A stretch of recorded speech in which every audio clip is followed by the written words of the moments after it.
এমন দুর্নীতিগ্রস্ত হয়েছে দেশটা, জাতীয় মসজিদের খতিব পর্যন্ত পালিয়েছে। একটা দেশের কেন্দ্রীয় মসজিদের ইমাম যদি পালিয়ে যায় তাহলে বোঝা যাচ্ছে দেশটা কোথায় কি দাঁড়িয়েছে। আমরা এটা চাই, বিশেষ করে এই যে মনিরুল, আমি নাম ধরে বলছি কারণ আমি ছিলাম কাউন্টার টেররিজমের এই মনিরুল, আসাদুজ্জামান, ডিসি মান্নান, হারুন তো শেষ হয়ে গেল, যেই কয়টা আছে এদের সম্পদগুলো আজ নেন, কারণ এগুলো একটা এদের বাবার সম্পদ না, সবগুলো জনগণের সম্পদ। এক দরবেশই যদি এত টাকা চুরি করে থাকে, বাকি যারা দরবেশের ভান ধরিস তাদের অবস্থা কি? এটা না বলাই ভালো। হ্যাঁ, বলে আমি মায়ের খাই। এমন স্ত্রী যে স্বামীর গায়ে হাত তোলে, এই কথা বলছে না কেন? এরকম মানুষ দেশে নেই। বহু পালোয়ান বাইরে বীর, ভেতরে ক্ষীর হয়ে যায়। ৫৩ বছর তো চললো, আমরা দেখলাম বাবা চালিয়েছিল, স্বামী চালিয়েছিল, চাচাও চালিয়েছে ৯ বছর, বউ চালিয়েছে অনেকদিন, ভাবিও চালিয়েছে, সবাই চালিয়েছে মানুষের তৈরি করা নিয়ম নীতি আইন কানুন দিয়ে। রাজনীতির কথা শুনলে যাদের মন খারাপ হয়, যার আদর্শ মেনে আপনি রাজনীতি করেন, যাকে আপনি ভোট দেন, যার পেছনে স্লোগান দেন, যার কাছ থেকে টাকা পয়সা খান, এই লোকটা কিয়ামতে আপনার সামনে থাকবে, আপনি পেছনে। ওর যে সিহারা, ওর যে সোরাত সিরাত, আপনি নিজেও জানেন যে চরিত্র কি।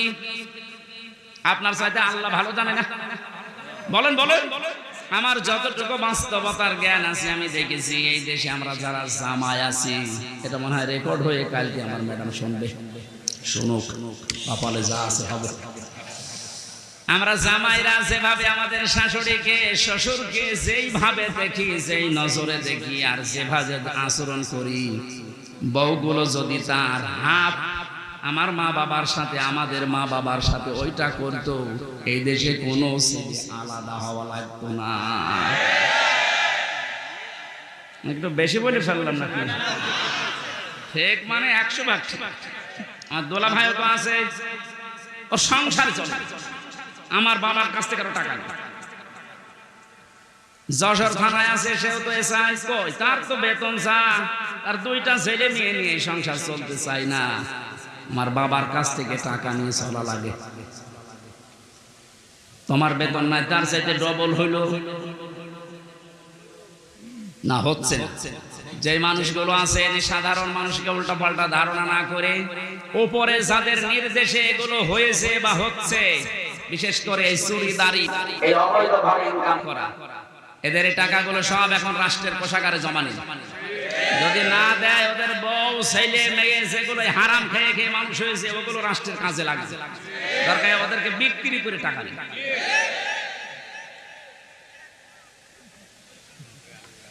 চুরির এইটা যদি আমরা শপথ নিতে পারতাম যে চুরি করব না, চুরি বন্ধ করব, এই দেশটা কিন্তু দাঁড়িয়ে যেত। ফরিদপুর জেলার মধুখালী থানার অন্তর্গত মেঘচামি প্রশাসনের উপরে যে ভুল ধারণাটা এখনো পর্যন্ত মানুষের কাটছে না, এটা দ্রুত যেন কেটে যায়, কারণ এটা থাকলে ওনারা স্বাভাবিকভাবে কাজ করতে পারবে না। মুসলিমীয় কিছু মানুষের অপরাধের জন্য আজ পুরা পুলিশ প্রশাসনটা জনগণের কাছে কালার হয়ে গেছে। যে মানুষগুলোর কারণে এগুলো হচ্ছে তাদেরকে শাস্তির আওতায় আনে, এই মানুষগুলো খুব সাধারণ। এনাদের উপরে আজ যে ক্ষোভটা, রাগটা, আমার বাড়ির নিচতলায় একটা পুলিশ ভাড়া ছিল, 5 তারিখের পরে যে কোথায় গেছে আল্লাহ জানে, আর আসে না, কি অবস্থা গেল। আল্লাহ রাব্বুল আলামিন দ্রুত এর সমাধান যেন আমাদেরকে এনে দেন, স্বাভাবিক অবস্থায় যেন আমরা ফিরতে পারি, কারণ ওনাদের খালি দোষই আমরা অনেকে দেখি, ভালো কাজও আছে। 24 ঘন্টা ডিউটি এই পৃথিবীতে আমার মনে হয় কোন শ্রেণী বিভাগের লোক যদি করে সেটা পুলিশ। অন্যান্য কর্মজীবনে যারা আছে তাদের সর্বোচ্চ 8 ঘন্টা 10 ঘন্টা করে ডিউটি করা লাগে, আর ওনাদের কোনো 8-10 নেই, 24 ঘন্টায় ডিউটি। ঘুমিয়ে আছে যদি সাইলেন্ট বাজে দে, ওই অবস্থায় জানে। আমার যতটুকু বাস্তবতায় আমি দেখেছি, ওনাদের সাথে আমি অনেক মিশেছি, শুধু ফরজ কাজগুলো যদি প্রশাসনের মানুষগুলো করতে পারে, ফরজ যেগুলো আছে, আমার মনে হয় যে দায়িত্ব পালন করে তারা, পুরাটাই তাদের এটা আল্লাহ ইবাদত হিসাবে লিখে। কয়েকদিন আগে যশোরের শ্রদ্ধাভাজন এসপি স্যার উনি ঘোষণা দিয়েছেন, পুলিশের এই চাকরি আমি জান্নাতে যাওয়ার মাধ্যম হিসাবে নিয়েছি। অনেক দামি কথা। এরকম মন মানসিকতা বাংলাদেশে এখন প্রশাসনে যারা আছে প্রত্যেকের ভেতরে যেন আল্লাহ দান করেন। আর ক্যান্সার যেগুলো এই যে 3 ইঞ্চির মতো, এটা আসলে একটা ক্যান্সার। এই ক্যান্সার গুলোর তো হেদায়েত পাবে না, কারণ যারা মানুষের উপরে জুলুম করে তাদের হেদায়েতের রাস্তা বন্ধ হয়ে যায়। আল্লাহু লা ইয়াহদিল কওমাজ জালিমিন। আল্লাহ বলেন আমি জালেমদেরকে হেদায়েত দিচ্ছি না, দেবও না। ইয়াহদি এটা মোজারে, বর্তমান ভবিষ্যৎ, প্রেজেন্ট ফিউচার। এজন্য যারা জুলুম করেছে এই মানুষগুলো আল্লাহর হেদায়েত থেকে, জান্নাত থেকে আপনি বঞ্চিত। আপনার দুনিয়াও শেষ, আখিরাতও শেষ। দুনিয়া তো আপনার শেষ হয়েই গেছে, আপনি টের পাচ্ছেন। আর আখিরাত যে কত ভয়ঙ্কর জালেমদের জন্য। জালেমরা হামজার মামলার আসামি না, এটা সরাসরি আল্লাহর মামলার আসামি।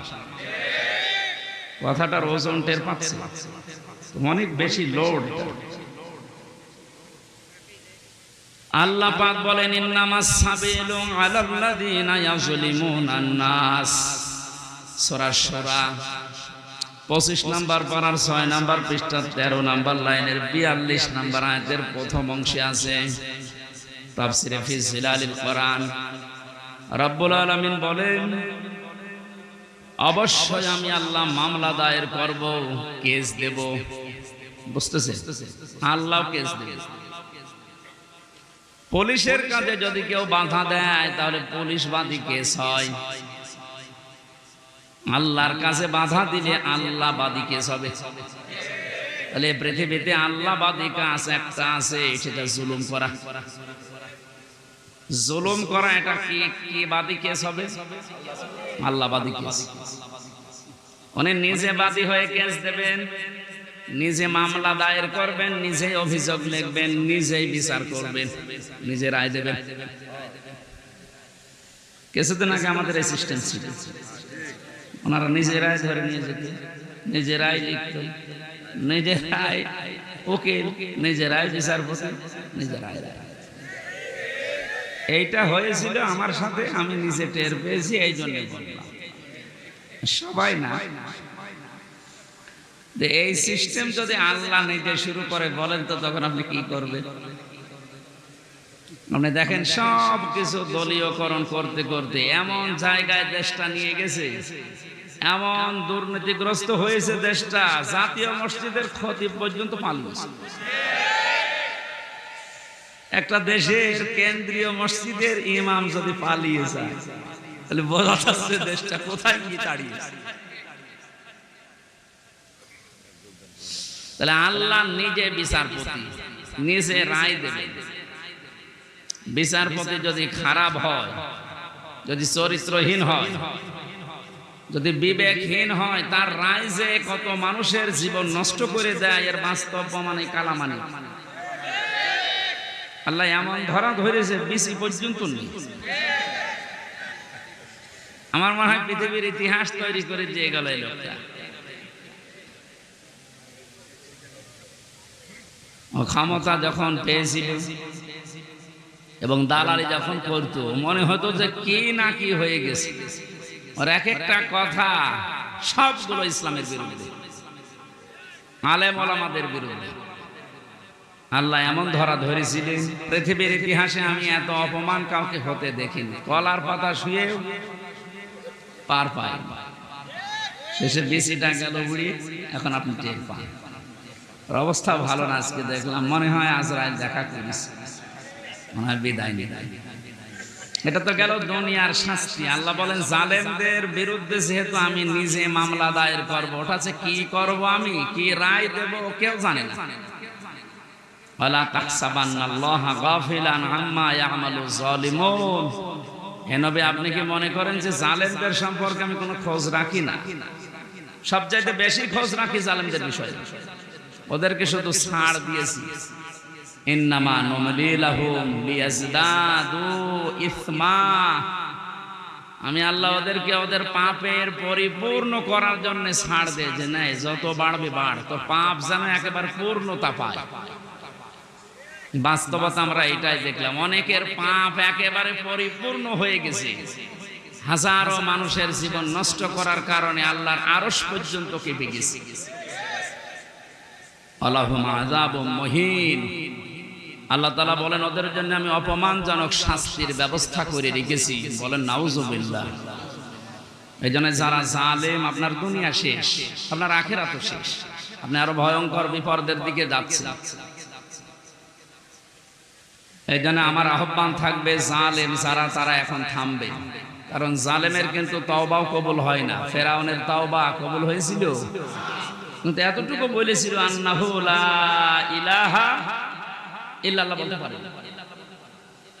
ও যখন ডুবে যাচ্ছিল, একবার উপরে ওঠে আবার পানির নিচে যায়, ফেরেশতা জিবরাইল এসে কাঁদা হাতে নিয়েছিল। তাফসীরে ফি জিলালিল কোরআন, ও যখন বলবে লা ইলাহা ইল্লাল্লাহ বলতে যাবে, তখন এসে মুখের উপরে কাঁদা লাগিয়ে বসে তোরা বলা, কারণ তুই যা করেছিস।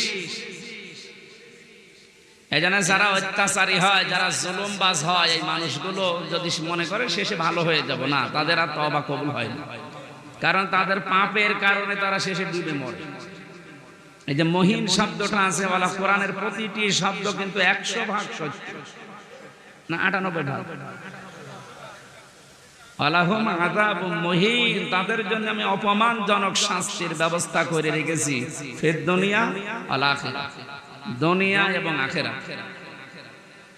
প্রশ্ন আসতে পারে, তারা তো কিছু কিছু মানে, নামাজও পড়ে, রোজা রাখে, দান সদকাও করে। হ্যাঁ, এবার শুনুন, সূরা বাকারা প্রথম নাম্বার পারার 12 নাম্বার পৃষ্ঠা 7 নাম্বার লাইনের 85 নাম্বার আয়াতের মাঝের অংশে আছে, আফাতুমিনুনা বিবা'দিল কিতাবি ওয়া তাকফুরুনা বিবা'দ ফামা জাযাউ মান ইয়াফআলু যালিকা মিনকুম ইল্লা খিজিয়ুন ফিল হায়াতিদ দুনিয়া।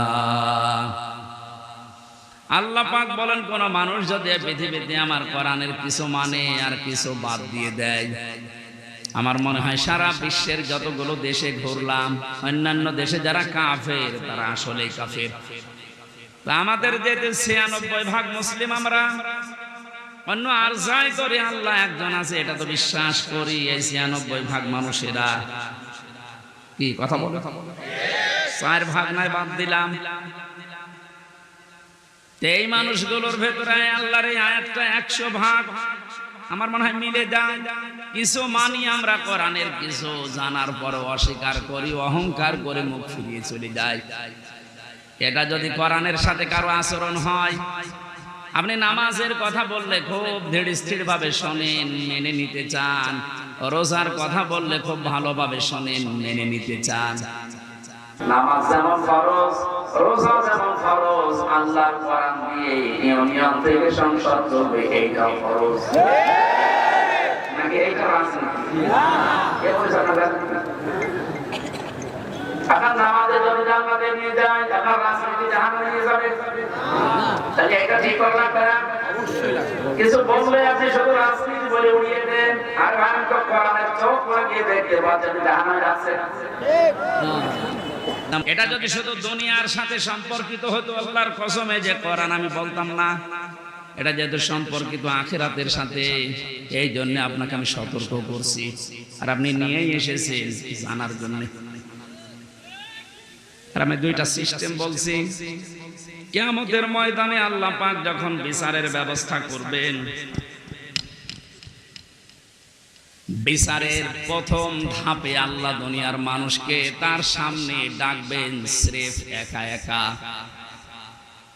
আমি আমার ঈমান থেকে কথা বলছি, যারা শুনছেন নিজের মনে করে শুনবেন যে প্রত্যেকের জন্য একই কথা।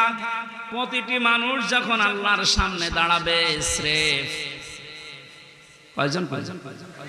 আরো জোরে বলুন না। অনেকে ছড়িয়েছে না কিয়ামতে অনেক বাবা, অনেক দাদা লক্ষ লক্ষ মুরিদ নিয়ে উঠবে, এটা দাহা মিথ্যা কথা। সূরা মরিয়ম 16 নম্বর পারা 10 নম্বর পৃষ্ঠার 15 নম্বর লাইনের 95 নম্বর আয়াত, এটা শেষ নাম্বার রুকুতে আছে। এটা আছে ইবনে কাসিরের ভেতরে, নাকি আরো দলিল দেব লাগবে? হ্যাঁ, আরো দলিল দেব নাকি? আর তো দলিল নেই, কোরআনের উপর আর দলিল আছে? আল্লাহ পাক বলেন প্রতিটি মানুষকে আমি আল্লাহ কিয়ামতে আমার সামনে বিচারের জন্য ডাক দেব। প্রথম ধাপে একা একা। কয়জন করে? কেউ থাকবে না আপনার সাথে। একটু নিজের দিকে মিলান তো এই বাস্তবতাটা। আপনি নিজে দাঁড়িয়ে আছেন আল্লাহর সামনে, আল্লাহ এবার জিজ্ঞাসা করবে, হামজা 2024 সালের আগস্ট মাসের 31 তারিখ পর্যন্ত তোরে মাফ করে দিলাম, যা। শুধু সেপ্টেম্বরের 1 থেকে 6 তারিখ, এই 6 দিনের হিসাব দিয়ে তুই জান্নাতে চলে যা।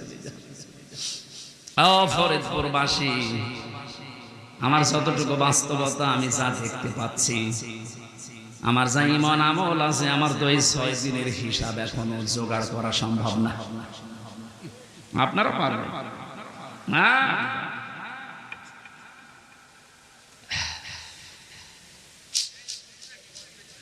কথাটা শুনতে যত সহজ মনে হচ্ছে, বাস্তবতায় গেলে অত সহজ পাবেন না। আল্লাহর সামনে নিজেকে দাঁড় করান, যার জন্য আপনি অবৈধ পথে ইনকাম করছেন, অবৈধ পথে বেছে নিয়েছেন, কি হবে এদের দ্বারা? কোরআনে কারীম সতর্ক করছে, লান তানফাকুম আরহামুকুম ওয়ালা আওলাদুকুম ইয়াউমাল কিয়ামাহ ইয়াফসিলু বাইনাকুম ইন্নাল্লাহা আল্লাহু বিমা তা'মালুনা বাসীর। সূরা মুমতাহিনার 2 নম্বর আয়াতে আছে লান তানফাকুম, এটা 3 নম্বর আয়াত। মজারের আগে যদি লান আসে অর্থ হয় কখনো সম্ভব না। এখানে অনেক আলেম বসে আছে, এই যে লান তানফা নাফা ইয়ানফাউ, এটা মজারে, এর আগে লান দিয়েছেন। আল্লাহ নিজে গ্যারান্টি দিচ্ছেন কখনোই সম্ভব না, কখনোই উপকার করতে পারবে না। তোমাদের সম্পদ আদি, তোমাদের সন্তান আদি কিয়ামতের ময়দানে কেউ তোমার উপকারে আসবে না। আল্লাহর এই কথাটা যদি আমরা 100% বিশ্বাস করতাম, এই দেশে হাজারো মানুষের অবৈধ ইনকাম বন্ধ হয়ে যেত। আমরা ওই যে কিছু ভাষা বিশ্বাস করি, এই জন্য আমাদের অবৈধ পথ বন্ধ হয় না।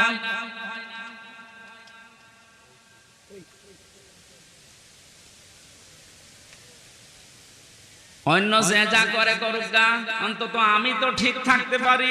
জীবন চলে গেলেও কার জন্য কি করব? আমার সন্তানের জন্য, স্ত্রীর জন্য, এরা সব কিছু আমার থেকে পার্থক্য করে দেবে আল্লাহ।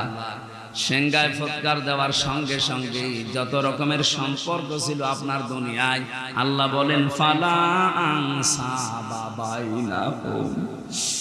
নসবের বহু বছর আনসাব, কোন সম্পর্ক আর বাকি থাকবে না, সব কাট করে দেবেন। যা নিজের স্ত্রীকে দেখার পরও বলবেন, কে তুমি? আমার তো দুনিয়ায় বিয়েই হয়নি, বউ পাবো কোথায়? ও দুনিয়ার মুসলমান ভাইরা, অন্য জাতির কথা আমি বাদ দিলাম। আমরা যেহেতু জান্নাত বিশ্বাস করি, কিয়ামতে জবাব দেওয়া লাগবে বিশ্বাস করি। আমরা ভুল করি, কি করি? আমাদের সাবধান থাকা লাগবে, আমি যেন জবাবটা ঠিক করতে পারি। এখনই যদি আপনার চোখ বন্ধ হয়ে যায়, বাড়ি পর্যন্ত যেতে পারবেন না। এখান থেকে হয়তো তাড়াতাড়ি বাড়িতে নিয়ে রাতটা পার করতেও দেবে না। ধোয়ানোর পরে জানাজা দিয়ে বলবে যান কবরে দিয়ে দেন। রাতের বেলা থাকলে ওরে আবার পাহারা দেওয়া লাগবে, জিন আসতে পারে। কোথায় আছি আমরা? আপনি একটু নিজের দিক সত্যি করে ভাবেন তো। দাঁড়িয়ে আছেন আপনি, সত্যি করে বলেন, নিজে নিজে ভাবেন, আপনি সত্যি কি পারবেন এই 50, 60, 70 বছরের হিসাব দিতে? আমার তো 6 দিনেই ভয় লাগছে, আপনি 60 বছর পারবেন কি করে?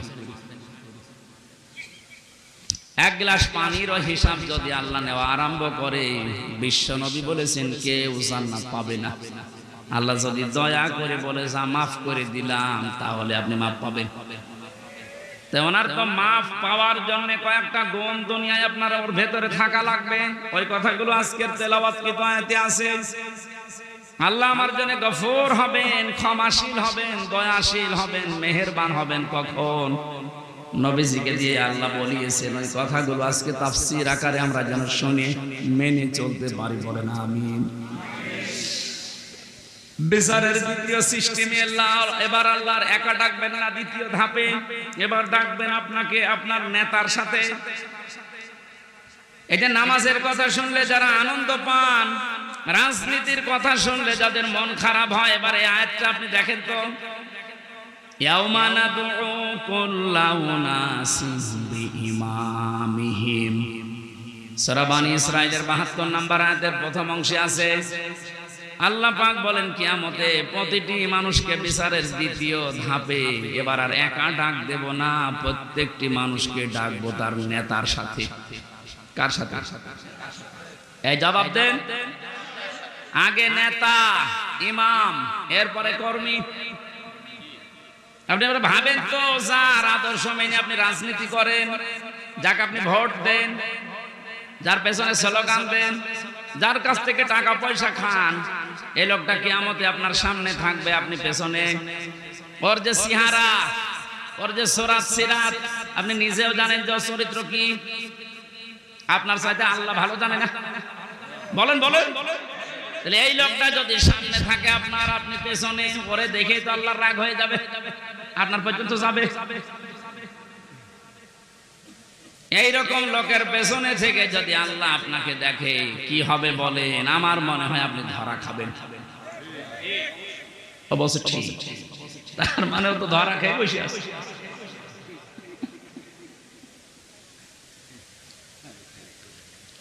না, আসলে তো ঠিকই বলেছে, কারণ যেরকম চলে ঠিক ওই রকম কায়দায় বলছে। আমরা যেন ধরা না খাই, এই জন্যই তো সতর্ক করছি।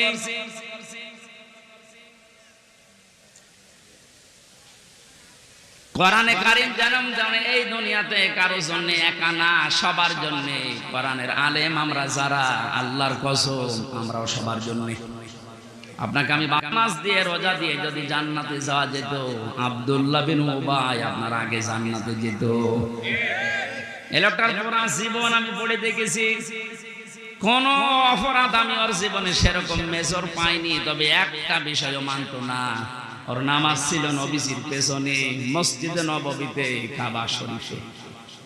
আপনি নামাজ পড়েন ম্যাক্সামি মসজিদে, এসেনে, আর নামাজ পড়তো মসজিদে নববীতে, কাবা শরীফে। 1 রাকাত নামাজে 1 লক্ষ রাকাত নামাজে সওয়াব হয়। ও রোজা রেখেছে, রাসূলুল্লাহর সাথে ইফতারি করেছে, নবীর সাথে, ও তাহাজ্জুদের নামাজ পড়তো। ওর যত কিছু আমি পেয়েছি একটা একটা করে মিলিয়ে দেখলাম, সবই ঠিক আছে। শুধু রাজনৈতিক জীবনে ওর আদর্শ ছিল আবু জেহেল। এরকম মানুষ দুনিয়ায় নেই। এই কথা বলা লাগবে। আমি নাম ধরেই বলছি, এই যে সালমান এফ রহমান দরবেশ, ওর নামাজ ছিল, রোজা ছিল। কাবা শরীফের পাশে আমি যখনই গেছি দেখছি ও পাশে ওই যে বিল্ডিং দারুত তাওহীদ, ওখানে থাকতো। যেখানে 15 থেকে 20 লক্ষ টাকা লাগে থাকতে, আমরা থাকতাম তো প্রায় 2 কিলোমিটার দূরে, কারণ আমার 3.5 লাখ। আর ওর 15 থেকে 20 লাখ টাকা এই জন্য কাবার পাশে থাকে, যেন কাবা দেখা যায়। টাকা যদি ভ্যান চালিয়ে উপায় করা লাগতো, তাহলে আমার মনে হয় 5 কিলো দূরে থাকতো। টাকা তো সব জনগণের, 36,000 কোটি টাকা। আপনি জীবনে গণনা করে শেষ করতে পারবেন না। অথচ পদ্মা সেতুর মতো এত বড় বিশাল প্রকল্প মাত্র 32,000 কোটি টাকায় কমপ্লিট হয়ে গেছে। আর ওর একাই কত? আমার মনে হয় আর একটা পদ্মা সেতু বানিয়ে টাকা আরো 4,000 কোটি রেখে যেত।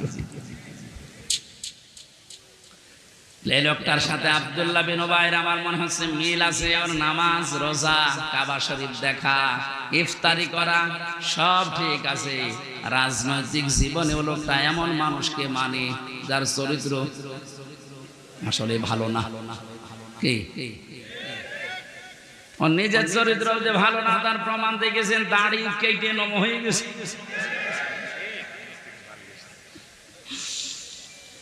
প্রশাসনের লোক যখন ধরতে গেছে ওরা কিছু চিনতে পারে নাই। আর একটা ছিল নমক, আইনের চেয়ারে বসে শুধু বেআইনি কথা বলতো। এই লোকটারে যখন ধরে নিয়ে যাচ্ছিল আইন মন্ত্রী, অবশ্য আমি একা কেন, ওই যে ওর বেশ ওর দাড়ি কই, দাড়ি কি উঠে গেছে। যেই লোকটা এত বড় ভাওতাবাজি করতে পারে মানুষের সাথে, যে রাসূলুল্লাহর সুন্নাত, দাড়ি কি হামজার সুন্নাত, কার সুন্নাত? অপরাধ বোধ কত বেশি, নিজে কাজ করেছে এই জন্য তো অপরাধী। এত ভয় যে রাসূলুল্লাহ গলায় ছুরি লাগিয়ে দিয়েছে, যা আমার দরকার নেই, আমি আগে বাঁচতে চাই। আল্লাহ বাঁচতে দিয়েছে, এখন পচা ডিম খাচ্ছে।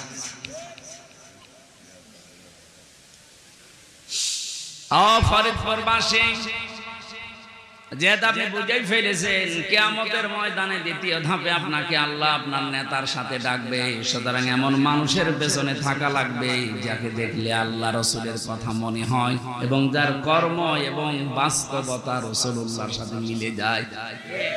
এরকম মানুষের দেশে নেই। আমরা এই প্যান্ডেলের ভেতরে এসে কত কথা বলার পরে বলে ঠিক আছে, এখান থেকে যাওয়ার পরে সব উল্টিয়ে ফেলি। এই জন্য আমাদের কপালের কোনো পরিবর্তন নেই।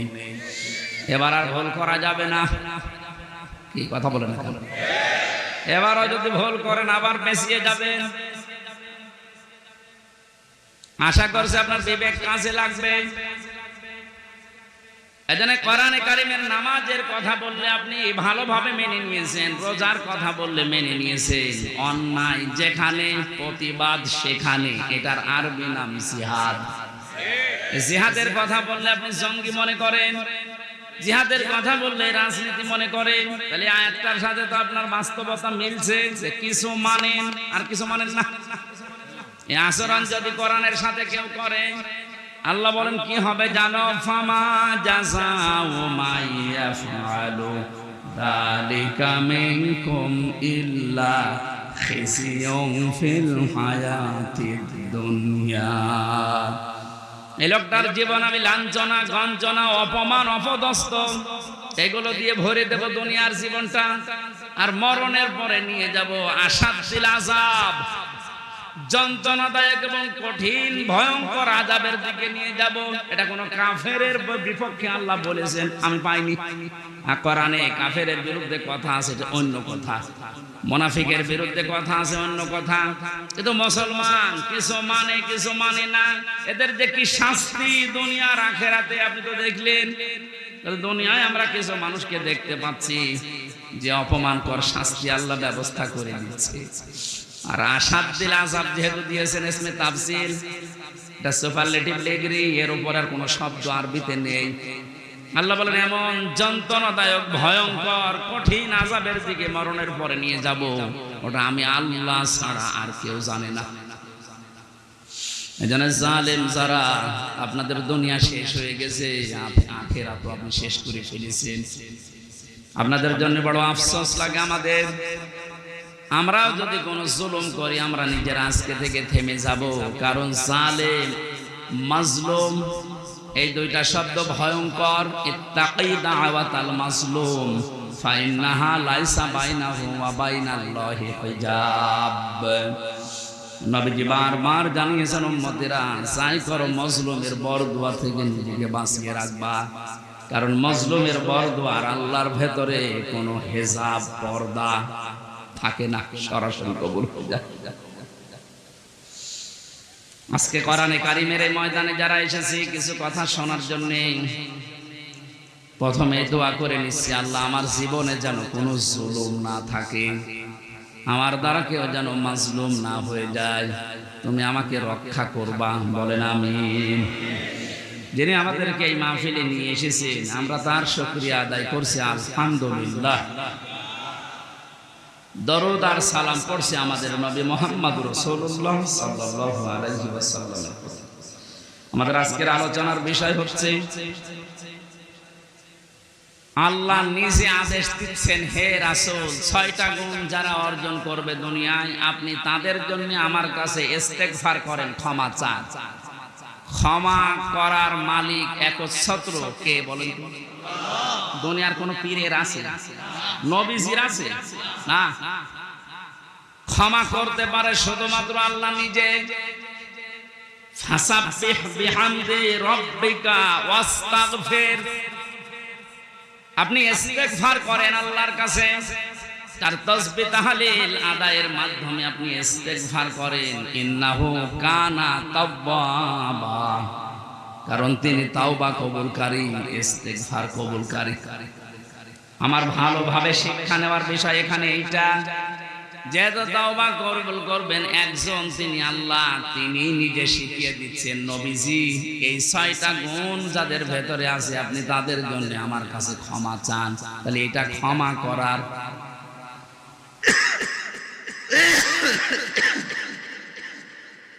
এই আয়াত থেকে বোঝা যাচ্ছে আল্লাহ এই 6টা গুণ বিশিষ্ট মানুষদেরকে ক্ষমা করবেন বলে জানিয়েছেন। আমাদের এখন বুদ্ধিমানের কাজ হবে এই 6টা গুণ দুনিয়া থেকে অর্জন করে তারপরে বিদায় নেওয়া। কথা বলেন না কেন? আসুন আমরা দেখি আমাদের ভেতরে এগুলো আছে কিনা। সূরা মুমতাহিনা 12 নাম্বার একটা মাত্র আয়াত পড়েছি। মুমতাহিনা শব্দের শাব্দিক অর্থ হচ্ছে পরীক্ষিতা নারী। কি নারী? যারা পরীক্ষা দিয়ে উত্তীর্ণ হয়ে গেছে। এই পৃথিবীতে বহু নারীর জীবনী আমি পড়েছি, সর্বোত্তম জীবনী আমার কাছে 6 জনের মনে হয়েছে। এই মানুষগুলো পরীক্ষা দিয়ে উত্তীর্ণ হয়ে তারা জান্নাত অলরেডি আল্লাহ পেয়ে গেছে। তার ভেতরে 1 নম্বরে হযরতে আসিয়া। হযরতে আসিয়া আলাইহিস সালাম এত বেশি পরীক্ষা দিয়েছিলেন তার ঈমানের উপরে টিকে থাকতে গিয়ে। পৃথিবীর মানুষরা যদি হিসাব করে, হিসাব মিলানো সম্ভব না। শুধুমাত্র ঈমানের উপরে টিকে থাকতে গিয়ে হাতের ভেতরে তিনি পেরেক লাগিয়ে দিয়েছে তার নিজের স্বামী, পায়ের ভেতরে পেরেক লাগিয়েছে, মাথার উপরে গরম তেল ঢেলে দিচ্ছে, কপালের ভেতরে শলাকা লাগিয়েছে। এ কঠিন অবস্থায় হযরতে আসিয়া দেখলেন আল্লাহ পাক জান্নাত জিবরাইলকে দিয়ে পাঠিয়ে দিয়েছে।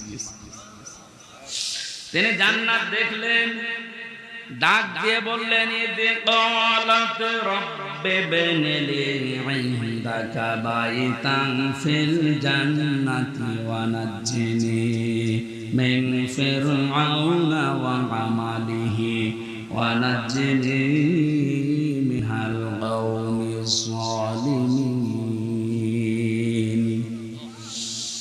হযরতে আসিয়া ডাক দিয়েছেন, রব্বুল আলামিন, তুমি আমার জন্য জান্নাতের ভেতরে একটা ঘর বানিয়েছো, এভাবে না তৈরি করে তুমি যেখানে আছো ওই জায়গায় একটা ঘর আমার জন্য বানিয়ে দাও, যেন সব সময় তোমারে আমি দেখতে পারি। হযরত আসিয়া 2 নম্বর কথা বলেছিলেন, ওয়ানাজ্জিনি মিন ফিরআউনা ওয়া আমালিহি ওয়ানাজ্জিনি মিনাল কওমিজ যালিমিন। এই মেয়েরা আসেন, একটু খেয়াল করবেন এবার। সম্মানিতা মা বোনেরা, অনেক বেশি ভালোবাসি আপনাদেরকে, আমি চাই না আপনারা জাহান্নামী হয়ে যান। তাকান, পরীক্ষিতা নারী কাদেরকে বলে, কি পরীক্ষা তিনি দিয়েছিলেন। এত বড় কঠিন মুসিবত, বিপদ, এত বড় বিশাল শাস্তির ভেতরে হযরতে আসিয়া তিনি তার স্বামীর জন্য বরদোয়া দেননি। তিনি বলেছিলেন, মাবুদ, তুমি যা দেখতে পাচ্ছ আমার স্বামী লোক দিয়ে এরকম অত্যাচার করাচ্ছে এবং নিজে অত্যাচারে শামিল, তুমি আমাকে এই অত্যাচার থেকে বাঁচাও, কিন্তু আমার স্বামীর উপরে তুমি রাগ করো না। ও বাংলার মা বোনেরা, এদেশে পুরুষ নির্যাতন, নারী নির্যাতন করলেই মামলা হয়ে যায়, পুরুষ নির্যাতনের কোনো মামলা নেই। আমি জেলখানায় 3টা বছর থেকে অনেক কিছু দেখেছি। এখানে 100 ভাগের প্রায় 60 ভাগ লোক শুধু এই দাম্পত্য কলহ নিয়ে জেল খাটতেছে।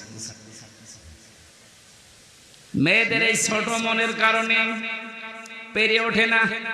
প্রত্যেকে কি হুজুর বলেন আর কি খেজুর বলেন, এদের এই মানুষগুলো যদি একটু মন উদার করতো, আমার মনে হয় পরিবারে আমাদের শান্তি আরো ফিরে আসতো। বাস্তব দেখেছি যে জল্লাদটা এখন আছে, আগে তো শাহজাহান ছিল, ও মারা যাওয়ার বের হয়ে মারা গেছে, এখন নতুন একজন দায়িত্ব পেয়েছে, ইলিয়াস, চট্টগ্রামে বাড়ি। লোকটাকে একদিন বললাম, ভাই কি অবস্থা বলেন তো? আমার বলছে, হুজুর আমার এখন 35 বছর বয়সে আমি জেলখানায় এসেছি, এর 17 বছর ছিলাম আমি সৌদি আরবে, আর আমার এখন ফাঁসির আসামি আমি। আমার যদি এখন যাবজ্জীবন হয়ে জেল খাটা লাগে, কমপক্ষে 22 বছর জেলে থাকা লাগবে। 35 থেকে 17 এরপরে 22, হিসাব করে দেখেন 74 বছর হবে। কত? 74 বছর বয়সে লোকটা জেলখানা থেকে বের হবে। খুব বড় অপরাধ করে গেছে না, পুরা জীবনে আমি শুনেছি যে কি কি করতেন। সৌদি থেকে 17 বছর পরে বের হলাম, দেশে আসার পরে বিয়ে করলাম। বিয়ে করার পরে আমার বর সাথে আমার মায়ের মিল নেই, সব জিনিস আমি চাহিদা মতো পূরণ করেছি, কিন্তু মাকে আর ওই ছোট বোনকে কিছু দিলেই ওর মন খারাপ হয়ে যায়। দিন রাত নেই, সব সময় শুধু মনোমালিন্য, ঝগড়া। শেষ পর্যন্ত আর পারলাম না যে আমার সম্পদ আমার মাকে দেই, আমার বোনকে দেই, ওর সমস্যা কি। সংশোধন করার জন্য একটা থাপ্পড় দিয়েছিলাম, ছাতা গেছে মুড়ি, একটু জোরে লাগবে না। মারা যাওয়ার পরে তো বউ মারা কেস, প্রথমে ফাঁসি হয়ে গেল, এরপরে যাবজ্জীবন। এখন 22 বছর থাকা লাগবে আমার, 11 বছর চলছে। আমার তো বের হতে হতে আমার বয়স হয়ে যাবে 74 বছর। কি করব আমি? আমারে বলছিল, আপনি তো ওয়াজ করেন, বাইরে যে অন্তত একটু বলেন যে আমার মতো বিপদে যেন কেউ না পড়ে,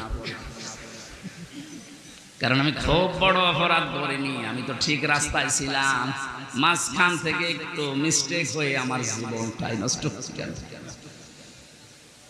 ইলিয়াসের বউ এখনো পর্যন্ত আছে বাইরে। ইলিয়াসের যখন শুনেছে যে ওর যাবজ্জীবন জেল হয়ে গেছে, প্রথমে ফাঁসির কথা শুনে মেয়েটা কি, সে তো মারা গেছে। তার যে শাশুড়ি ছিল, এই শাশুড়ি এবং শ্বশুর পরবর্তীতে ওর মা বাবার উপরে এই মেয়েটার জন্য বহু অত্যাচার চালিয়েছিল।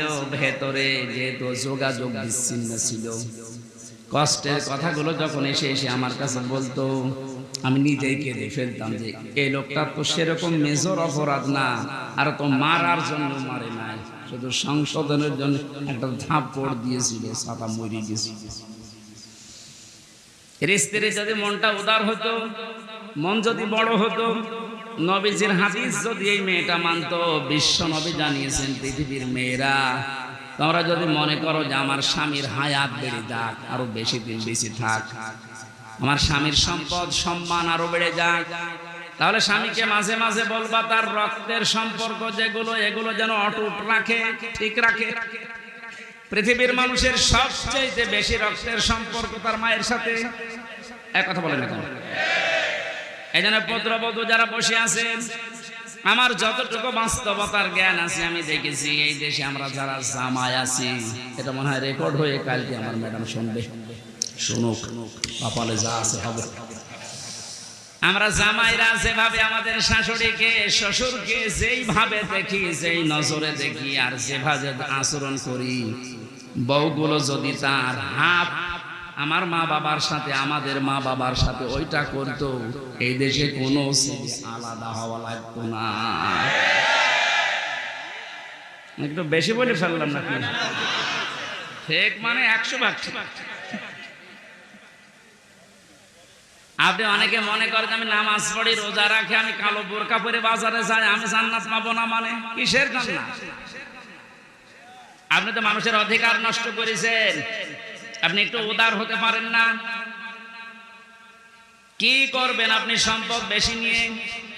এই মেয়েটাকে খারাপ করার পেছনে ওই মেয়েটার মা আর ওর বড় বোন ওখান থেকে শুধু বুদ্ধি দেয়, এই তাড়াতাড়ি আলাদা হয়ে যা, আরামে খেতে পারবি। হ্যাঁ, এখানে তাকবীর দেওয়ার দরকার, সব বনাশ হয়ে যাচ্ছে আর তাকবীর। যেহেতু পয়েন্টটা এসেছিল, মা বোনেরা হাতে পায়ে ধরে বলছে আপনাদেরকে, বাঁচতে যদি চান 4টা যে ফরজ কাজ আছে তার ভেতরে কিন্তু স্বামীর সেবা, স্বামীর মন জয় করা আপনি পারছেন না। শয়তানের ধোকায় হোক, শয়তান তো বসে নেই, আপনাদেরকে জাহান্নামে দিতে চায়, এই জন্য স্বামীর গুরুত্ব আপনার মন থেকে তুলে দিয়েছে।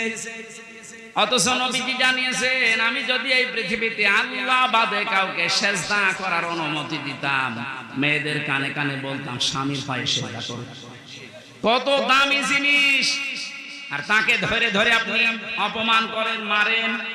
আমি তাফসীর থেকে একটা পয়েন্ট লিখেছি, ইহুদিদের মেয়েদের ভেতরে স্বভাবগুলো আছে।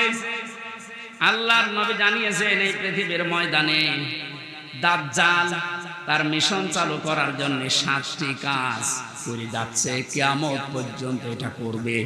মেয়েরা যারা এসেছেন আপনারা যেন সাবধান হয়ে যান, এর জন্য বলছি দাজ্জালের মিশন হচ্ছে 7টি। ওরা ইহুদিদের মেয়েদের যে গুণগুলো আছে এগুলো আমাদের ভেতরে প্রবেশ করাতে চায়। মহিলা প্যান্ডেলে যারা আছেন আপনি মেলাবেন, আমি তাফসীর থেকে তুলেছি। 1 নম্বরে আন্নানা বলা হয় ওই সমস্ত মেয়েদেরকে যে মেয়েরা স্বামীকে বলে তুমি যা করবা সব আমার জন্য, আর বাকি সব ডিলেট। এরকম মেয়েদের মন দেশে নেই। এটা দাজ্জালের একটা মিশন। প্রথম, যেই মেয়েকে দাজ্জাল টার্গেট করবে মনে করবেন ওর ভেতরে এই গুণটা পয়দা হবে, এই দোষটা, যে যা করবা তুমি সব আমার জন্য, বিয়ে আমারে করেছো, এখন তোমার মা বাবা বোন ভাই যা আছে চাচা ফুফু সব ডিলিট করো। এরকম মন, এরকম কথা বলে, এরকম বউ দেশে আসে না নেই। আপনি বিশ্বাস করতে পারেন ওই মহিলাকে দাজ্জাল টার্গেট করেছে, ওকে জাহান্নামে নেওয়ার জন্য। 2 নম্বরে মান্নানা, যে মহিলা খালি খোঁটা দেয়, বাবার বাড়ির কথা তুলে মাঝে মাঝে স্বামীর মনে কষ্ট দেয়, খোঁটা দেয়, তুমি আমারে চেনো, আমি চেয়ারম্যানের মেয়ে, আমার ভাই একটা মাস্তান। 3 নম্বরে হান্নানা, যে স্বামীর খেদমত করা দরকার এটা করে না, খেদমত নেয়। যদি বলেন একটু আমি যে 8 ঘন্টা ডিউটি করে আসলাম, একটু পানি দাও, তুমি ডিউটি করেছ আমি বসেছিলাম, পানি নিজে ঢেলে খাওয়ার, আমার একটু ঢেলে দাও। 4 নম্বরে বেশি কান্নানা, অহংকারী, হয়তো সম্পদের, রূপের অথবা বংশের, সব সময় যারা অহংকার করে চলে এই শয়তানের টার্গেটে পরিণত হয়েছে। 5 নম্বরে বেশি হাদ্দাকা, স্বামীর পছন্দের যারা গুরুত্ব দেয় না। নবীজি জানিয়েছেন, বাজার থেকে যদি স্বামী কিছু নিয়ে আসে, পছন্দ যদি নাও হয়, সামনাসামনি কোনো কথা বলবা না। অথচ আপনি আপনার টার্গেট মতো, সমর্থ মতো এত কষ্ট করে একটা শাড়ি নিয়ে আসবেন, জীবনও ওর মনই পাবে না। এরকম বউ আছে? কার হাত তোলেন তো।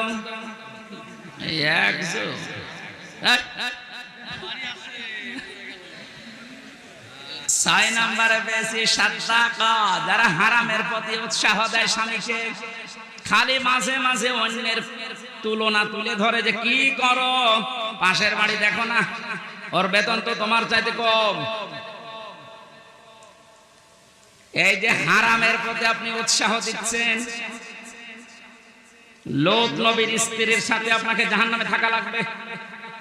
কথা বুঝতেছে? নিজের চরিত্র ভালো তাতে কি হয়েছে? আপনি যদি হারাম কাজের প্রতি উৎসাহ দেন, কাউকে সাহায্য করেন, কিয়ামতে আপনি লোত নবীর স্ত্রীর সাথে জাহান্নামে থাকা লাগবে। এটা তো আমি বানালাম নাকি? সূরা আরাফ 8 নম্বর পারার 20 নম্বর পৃষ্ঠা 3 নম্বর লাইনে 83 নম্বর আয়াত তাফসীর থেকে বলছে, আল্লাহ রাব্বুল আলামিন 2 জন ফেরেশতাকে পাঠালেন। দুইজন ফেরেশতা এসে লূত নবীর কাছে এসে বলে, আল্লাহর নবী, আপনার উম্মতদেরকে নিয়ে আপনি এখান থেকে চলে যান, আমরা মাগরিবের সময় আল্লাহর গজব এখানে নাযিল করব। কিন্তু সাবধান, ফাআনজাইনাহু ওয়া আহলাহু ইল্লা ইমরাতাহু কানাত মিনাল গাবিরিন। আপনার স্ত্রীকে আপনি নিতে পারবেন না, যারা আছে বাকি সবাইকে নিয়ে যান।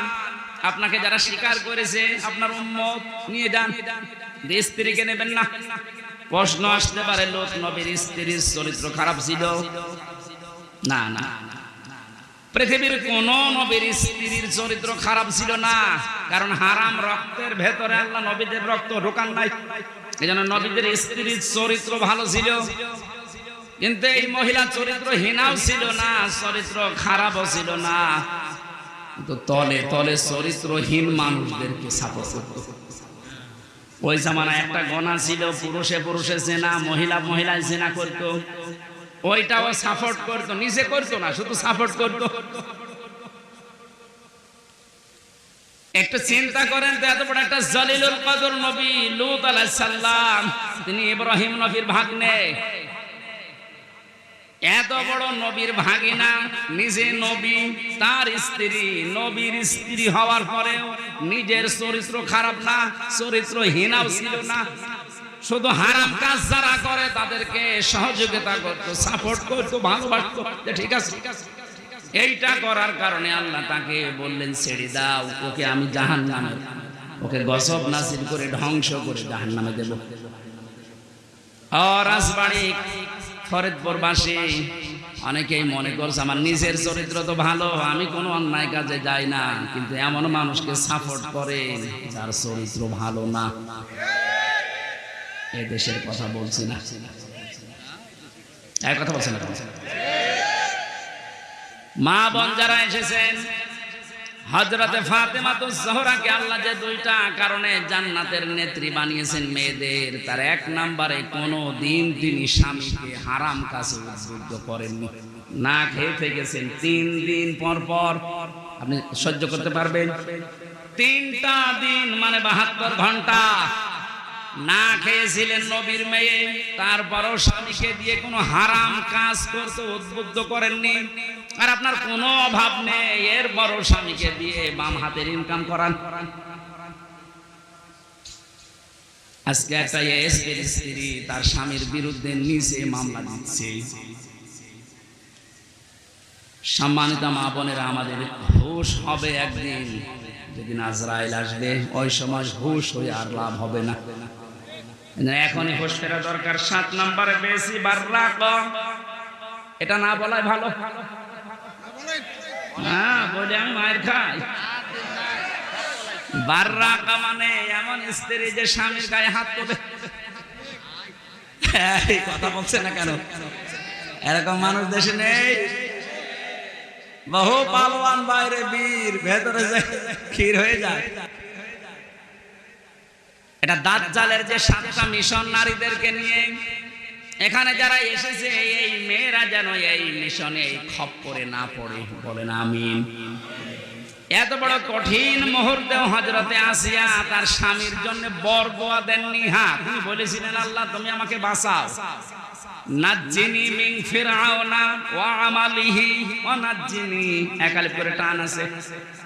তুমি আমার স্বামীর অত্যাচার এবং যাদেরকে দিয়ে অত্যাচার করাচ্ছে এই জালেমদের কবল থেকে তুমি আমাকে বাঁচাও, কিন্তু আমার স্বামীর উপরে তুমি গজব দিও না। এত বড় কঠিন মুহূর্তেও যদি বরদোয়া না দিতে পারে, আপনার কি হয়েছে? একটা সাবান কম হলে আপনি ফোঁটা দেন, বরদোয়া দেন, উল্টা পাল্টা কথা বলেন। পরীক্ষিতা নারী হওয়ার জন্য 28টা গুণ মেয়েদের অর্জন করা লাগে। সূরা নিসার ভেতরে ধারাবাহিক ভাবে আল্লাহ দিয়েছেন। ইবনে কাসির তাফসীরটা মেয়েদেরকে পড়াবেন।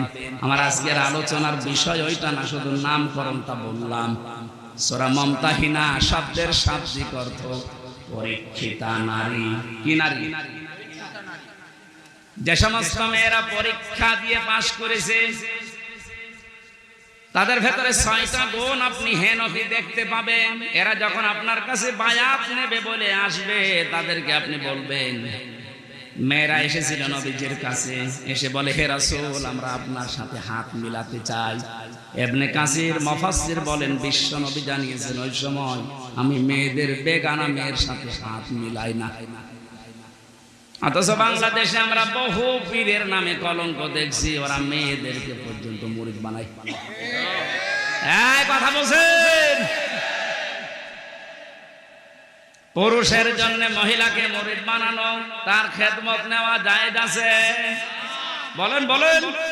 এগুলো যারা করছেন না বুঝে করছেন, আপনি থামেন।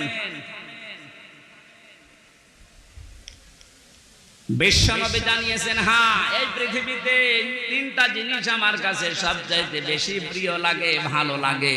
তার 1 নম্বরে আমার নিজের স্ত্রী। কার স্ত্রী? নিজের স্ত্রী, জাওজাতি। আমার নিজের স্ত্রী ভালো লাগে আমার কাছে, আমাদের কাছে স্ত্রী ভালো লাগে, তবে নিজেরটা ছাড়া অন্যেরটা।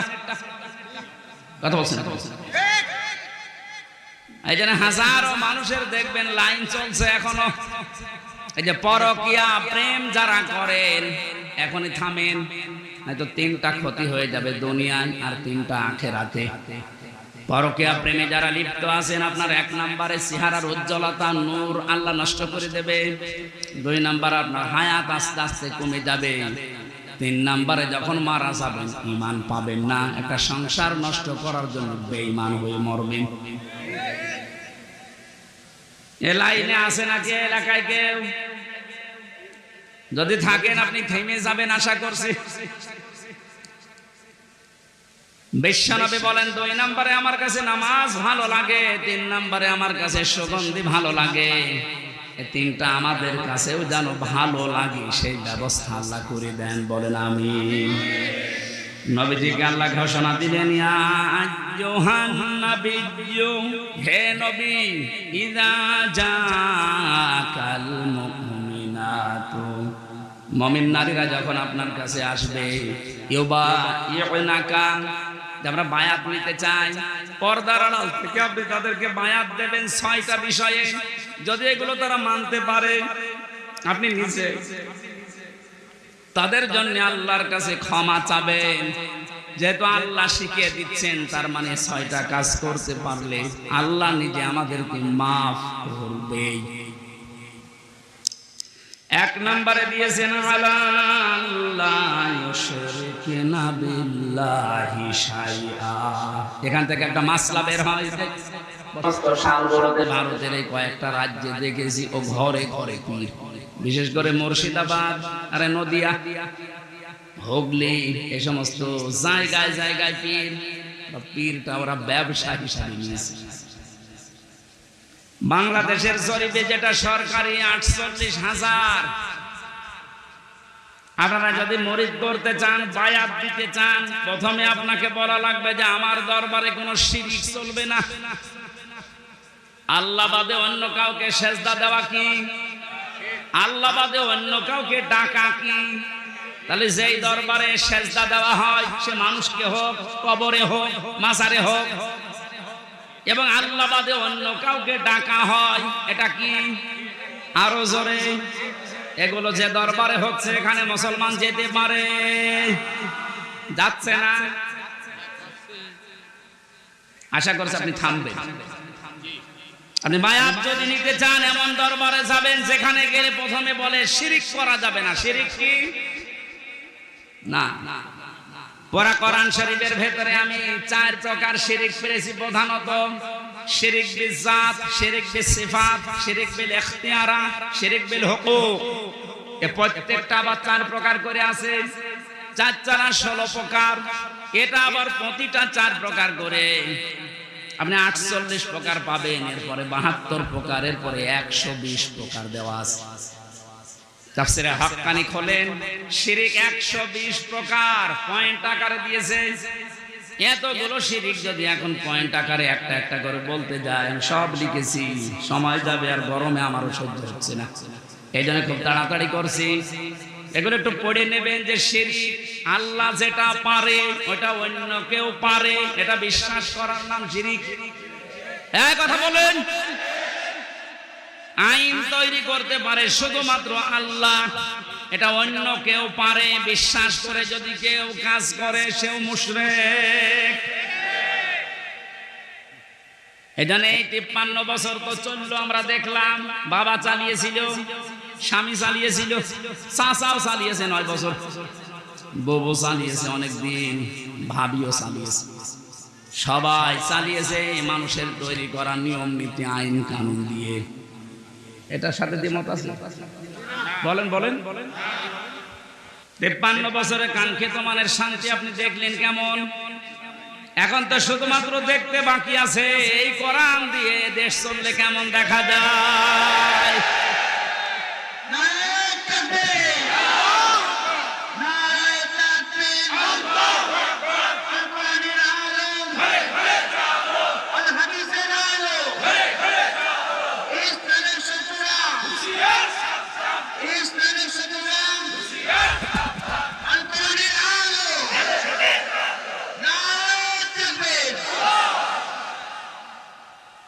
আরে ভাই আমরা তো দেখলাম যে 53 বছরে কি পারে না কেমন চলে, যেহেতু এটা বাকি আছে দেখতে, এটা তো দেখা যায় না।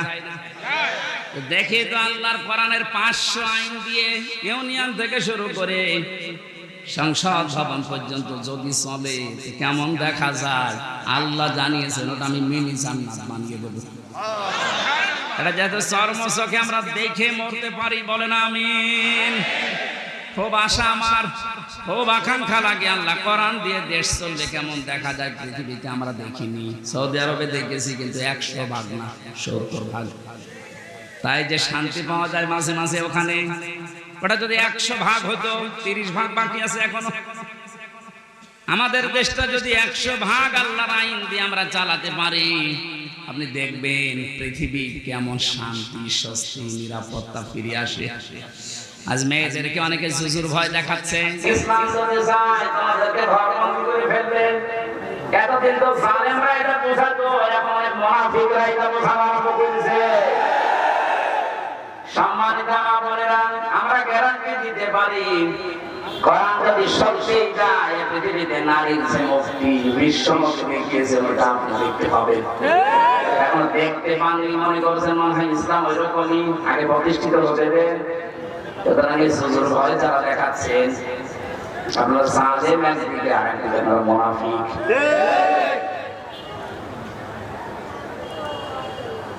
শিরক যদি আমরা এখন শিরকের জাত, শিরকের সিফাত, শিরকের ইখতিয়ারা, শিরকের হুকুম কিভাবে পাল্টাকার একটা একটা করে শুরু করি। আল্লাহ যেটা পারে ওটা অন্য কেউ পারে বিশ্বাস করার নাম শিরক। আল্লাহ পারে আইন দিতে, অন্য কেউ পারে না। এই কাজে যারা ইনভলভ আছেন, এই কাজের সাথে যারা জড়িত আছেন, এই কাজে যারা সাহায্য সহযোগিতা করছেন, সাপোর্ট করেন, আপনি যে দল করতে পারেন আপনি মুশরিক। আপনার বায়াত হয়নি, কিসের বায়াত নিচ্ছেন আপনি? দুই নম্বরে আল্লাহ বলে ওয়ালা ইয়াসরিকনা, হে নবী ওদেরকে বলেন যারা তারা জীবনে চুরি না করে। কি না করে? চুরি নেই দেশে। বেগম পাড়ায় এমনি তৈরি হয়, বাবার টাকা দিয়ে বেগম পাড়া বানাচ্ছেন, সব চুরি করা টাকা।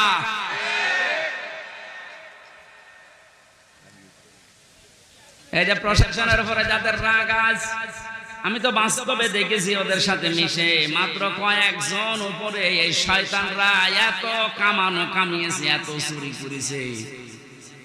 এখন আর এই মানুষগুলো রাস্তায় বের হতে পারছে না ওদের কারণে।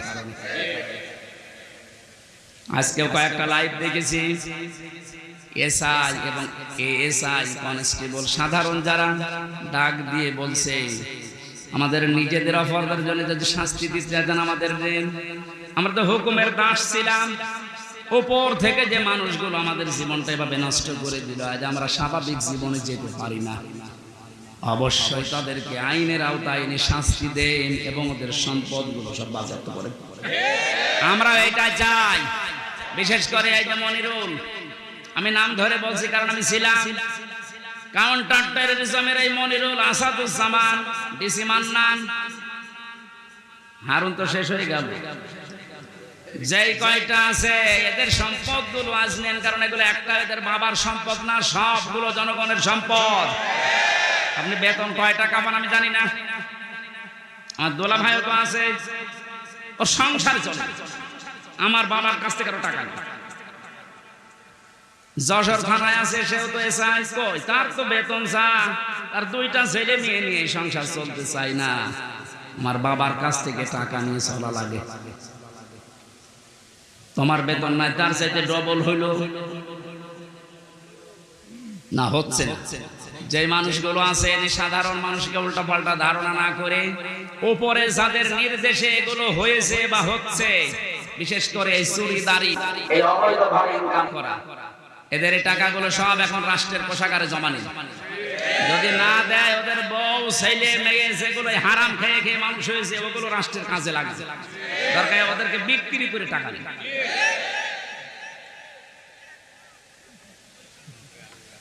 চুরির এইটা যদি আমরা শপথ নিতে পারতাম যে চুরি করব না, চুরি বন্ধ করব, এই দেশটা কিন্তু দাঁড়িয়েছে। তো এক দরবেশই যদি এত টাকা চুরি করে থাকে, বাকি যারা দরবেশের ভান ধরি তাদের অবস্থা কি?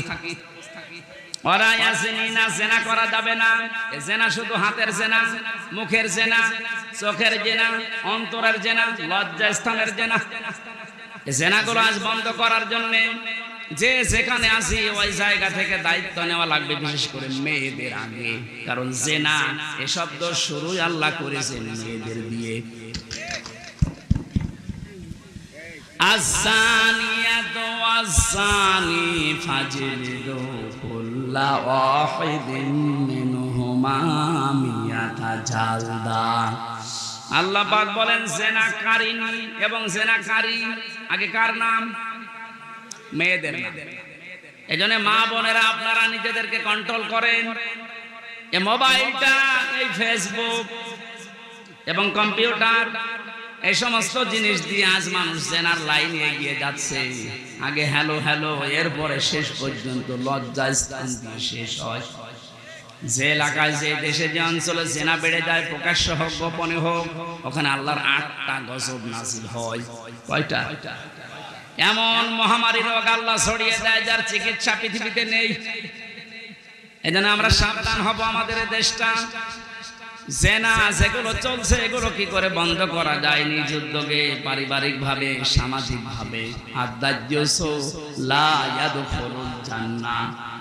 নবীজি জানিয়েছেন দাজ্জুস জান্নাতে যাবে না। দাজ্জুস বলা হয় ওই পুরুষকে যে তার মেয়েকে, যে তার বউকে, তার বোনকে, তার মাকে কন্ট্রোল করতে পারে না। ওগুলো আরো মানুষ দিয়ে দেখায়, শান্তি পায়। এই পৃথিবীতে একটা মাত্র প্রাণী আছে যে তার লজ্জা স্থান উল্টা করে মানুষকে দেখে আনন্দ পায়, তার নাম কুকুর। নাম কি? লজ্জাস্থান ঢেকে রাখার জন্য কিন্তু অনেক বড় লেজ আল্লাহ তাকে দিয়েছে, কিন্তু লেজ উল্টো করে দেখায়। কথা বলছে না? আপনার শরীর ঢাকার জন্য এত বড় কাপড়ের ব্যবস্থা, 12 হাত, এরপরও আপনার পেট দেখা যায়, এরপরও আপনার পিঠ দেখা যায়। কুকুর যেমন নিজের লজ্জাস্থান দেখে আনন্দ পায়, আপনিও এক প্রকার কুকুর। এর চাইতে নিকৃষ্ট ভাষার বলতে পারলাম না।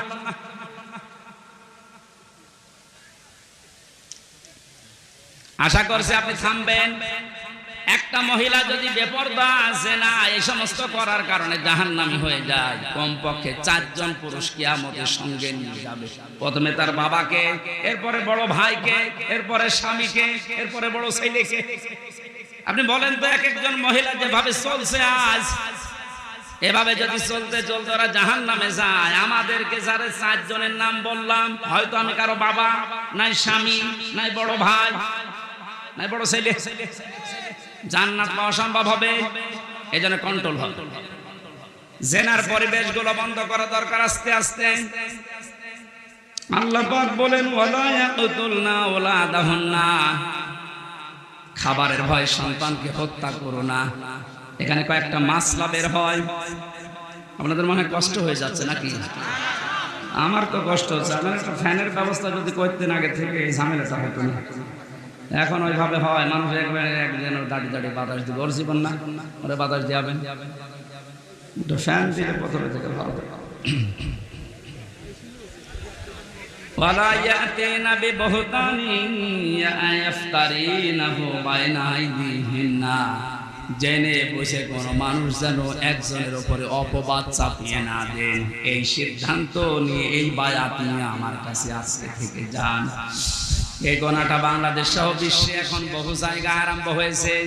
কিচ্ছু জানে না যে লোকটা, আন্দাজে তার উপর একটা অপবাদ দোষ চাপিয়ে তার জীবনটা ধ্বংস করে দেওয়া হচ্ছে। কথা বলেন ঠিক কিনা? বহু ভুক্তভোগী মানুষকে আমি জেলখানায় পেয়েছি, একেবারে নিরপরাধ, কিচ্ছু জানে না ও বিষয়ে, আন্দাজে দোষটা চাপিয়ে তার সংসারও শেষ, তার জীবনটাও শেষ করে দিলেন। এ গোনা আপনি মাপ পাবেন না। অপবাদ দেওয়া থেকে আমাদের বিরত থাকা লাগবে। খুব মারাত্মক অপরাধ এটা, অপবাদ। 6 নম্বরে আল্লাহ বলেন ওয়ালা ইয়াসিনাকা ফি মা'রুফিন ফাবাই'হুন্না, কোন ভালো কাজ যদি আপনি আরম্ভ করেন সেই কাজের বিরোধিতা যেন আপনার সাথে না করে। এজন্য আমরা কোনো ভালো কাজে আঞ্জাম দিলে দল মত দেখা যাবে না, ওই কাজে আঞ্জাম দেওয়া লাগবে। আজকে কোরআন প্রচার হচ্ছে বিনা দ্বিধায় নির্দ্বিধায়, কোনো পারমিশন লাগছে, কোনো ঝামেলা আছে? এই ভালো কাজে আমাদেরকে সাহায্য সহযোগিতা করা, যতটুকু পারা যায় এগিয়ে আসা লাগবে। এই 6টা কাজ যদি কারো ভেতরে পরিপূর্ণ এসে যায়, আল্লাহ পাক বলেন নবী ফাবাই'হুন্না, ফাবাই'হুন্না, এই 6টা গুণ যারা অর্জন করে তাদের বায়াত আপনি গ্রহণ করেন। আর আমি আল্লাহর কাছে তাদের জন্য বলেন ওয়াস্তাগফির লাহুন্নাল্লাহ, আল্লাহ তুমি এদেরকে মাফ করে দাও। ইন্নাল্লাহা গফুরুর রহিম, অবশ্যই আমি আল্লাহ ক্ষমাশীল দয়াবান। জোরে বলেন সুবহানাল্লাহ। এই 6টা গুণ আমি সহ যারা এসেছি আমাদের বাস্তব জীবনে আল্লাহ যেন মেনে চলার তৌফিক দেন। পারিবারিক জীবন নিয়ে যে কথাগুলো বলছিলাম ওগুলো আমি বই আকারে সেলের ভেতরে লিখেছিলাম। পারিবারিক জীবনে দাম্পত্য কলহ এবং এর সমাধান করার জন্য যে 77টা বিষয় লাগে, যেগুলো এই ড্রাইভারের কাছে আছে, আপনার মেয়ের জন্য, বউয়ের জন্য, ফুফুর জন্য, বোনের জন্য, মায়ের জন্য নিয়ে যাবেন, ওদেরকে পড়াবেন, পারিবারিক জীবনে শান্তি ফিরে আসবে ইনশাআল্লাহ। কারণ হাজারো মানুষ এই পারিবারিক জীবনে আজ জেল খাটতেছে। আল্লাহ আমাদেরকে এই 6টা গুণে গুণান্বিত হওয়ার তৌফিক দান করুন, আল্লাহুম্মা আমিন। লা ইলাহা ইল্লা আনতা সুবহানাকা ইন্নী কুনতু মিনাজ জালিমিন। আল্লাহ তাআলা প্রচন্ড গরমের ভেতরে চাতক পাখির মতো তোমার বান্দারা কোরআনে কারিমের কথাগুলো শুনছিল, যতগুলোই শুনেছি আল্লাহ আমাদের জীবনে আমল করার তৌফিক দাও। আর শরীর মারাত্মক অসুস্থ, আমি নিজে টের পাচ্ছি, কথা বললে কণ্ঠে আমার ব্যথা করে। 3টা বছর জেলখানায় কি খেয়েছি না খেয়েছি আল্লাহ তুমি দেখেছো। আমার এখন পর্যন্ত শরীর স্বাভাবিক হচ্ছে না, বহু ডাক্তার দেখিয়েছি। আল্লাহ রোগ দেওয়ার মালিকও তুমি, শেফা দেওয়ার মালিকও তুমি, মেহেরবানি করে তুমি আমাকে শেফায়ে কামেলা আজলা দিয়ে দাও। আয়োজন করতে গিয়ে তোমার যে বান্দারা আশ্রম দিল আল্লাহ, এ মানুষগুলোকে যে মা পেটে নিয়েছে মায়ের পেট পরীক্ষা দিদার মতো বানিয়ে দাও। মাহফিলের সম্মানিত সভাপতি এবং পরিচালক সহ যত সম্মানিত অতিথি এসেছে, বিশেষ করে আমাদের অভিভাবক, থানার অফিসার ইনচার্জ, ওসি সাহেব সহ যত পুলিশ সদস্য ভাইরা এসেছে, তাদের আজকের এই দায়িত্বটা তুমি ইবাদত হিসাবে কবুল করে নাও। নিজের স্ত্রী, পুত্র, সন্তানাদি, বাবা মা ছেড়ে যারা দেশ এবং দেশের দায়িত্ব পালন করে বাংলার বিভিন্ন প্রান্তে, বাংলার এই প্রশাসনের উপরে তোমার রহমত নাযিল করো আল্লাহ। যে কয়েকটা সালের জন্য প্রশাসন বাংলার মানুষের কাছে কালার হয়ে গেছে, আল্লাহ আবার স্বাভাবিক অবস্থায় জীবনটা ফিরিয়ে দাও। মা বোনদেরকে পর্দায় থাকার সুযোগ দাও। আল্লাহ তাআলা আমরা অঙ্গীকার করেছি, ওয়াদা করেছি, এগুলো মেহেরবানি করে এগুলো জীবনে বাস্তবায়নের সুযোগ করে দাও।